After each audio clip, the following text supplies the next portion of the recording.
The president did reveal that he has tested positive for coronavirus on Friday. And we've gotten conflicting reports about the president's health since. I want to mention here that in the 3 p.m. hour, that the president's doctor will be updating the public on the president's condition. So you're going to want to stick with Yahoo Finance into the next hour for some more details on that.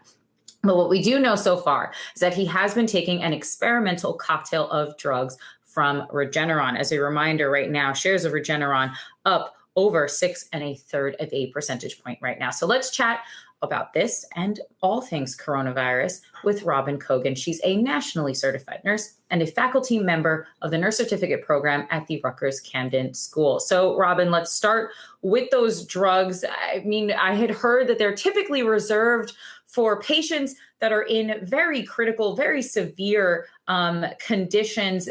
Does this mean when you heard that news that the president was taking this experimental treatment that perhaps his condition was far more severe than we had thought or were led to believe? Or does this mean that perhaps because he's the president, he can go out and take, this very experimental treatment? So interesting. So first of all, thank you for having me. But interesting that the conversation prior was that politics does not necessarily influence the market. Politics has absolutely influenced coronavirus and how it has been handled or mishandled, because we still don't have a national response, which is why 8 months later we are in this circumstance. From what I understand, I am not a physician. I am a school nurse.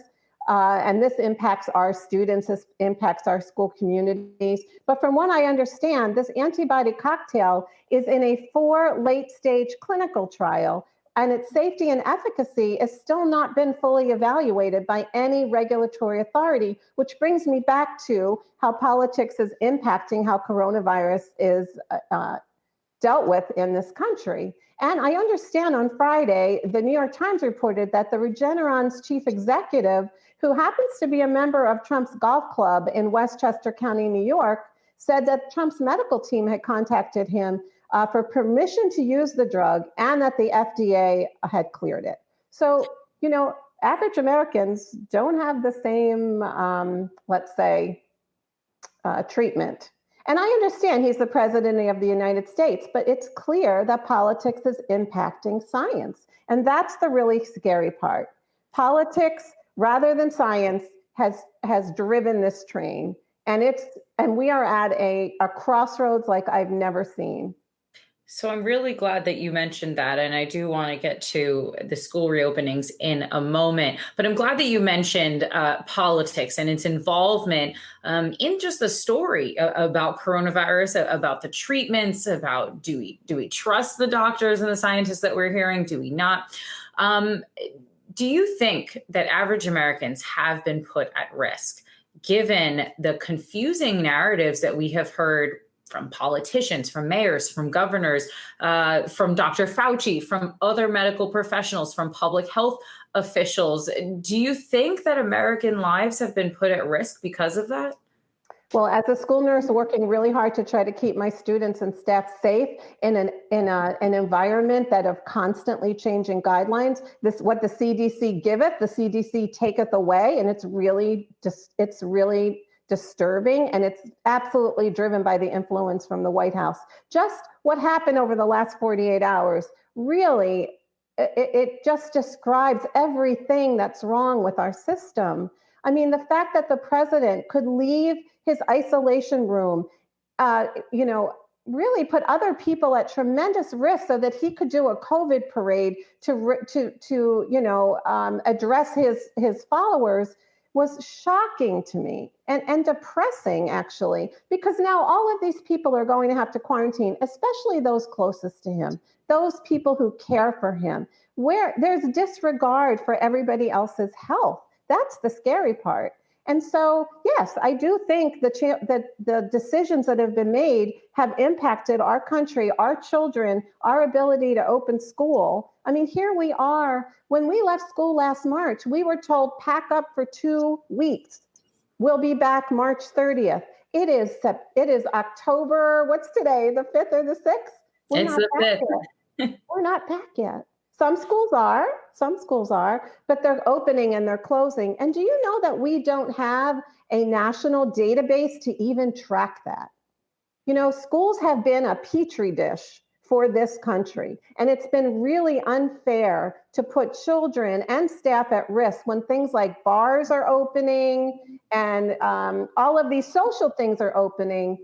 We needed to open schools first and make sure everyone's safe, and then open the other things. But the true problem is we don't have a national response. We don't have national agreement. I mean, even after Donald Trump tests positive, the First Lady, so many people in her circle test positive. Do you know that they're still not mandating mask wearing in the White House inside during those meetings?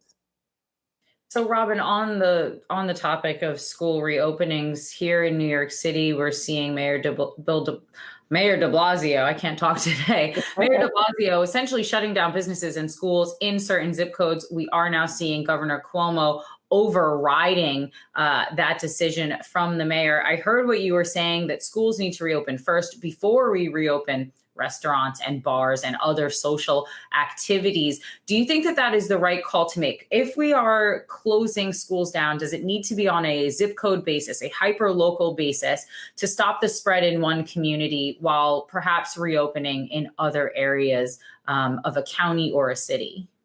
I think the saddest part of all of this is that we never had a national response like every other country who has not had the level of death and destruction and debilitation that we've had in this country. It's unconscionable that we're here. We don't have a national testing strategy. We don't have a national contact tracing strategy. Do you know, I'm in New Jersey. I want to give the wrong number, but I believe we have 584 school districts. Every single district had to give their own contact tracing guidelines and their own reopening plan. Now, I get that it's never a one size fits all, but there's certain things that should have been standard across this country. Number one, can we agree to protect each other and wear a mask? We wouldn't be in this situation if we could.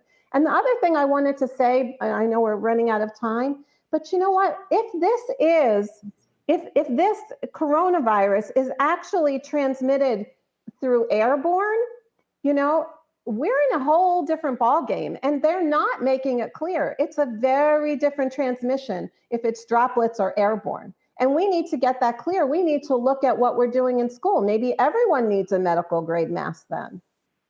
All right, well, we will have to leave that there. Nurse Robin Cogan, faculty member of the Nurse Certificate Program at the Rutgers-Camden School. Thanks so much for joining us. Thank you. Hey investors, Zach Guzman here. Are you interested in learning more about the markets and getting the latest financial news? Well, then click right here to subscribe to our Yahoo Finance YouTube channel. Get the latest up-to-the-minute market analysis, big interviews in the world of finance, and information on how to manage your money every day wherever you are.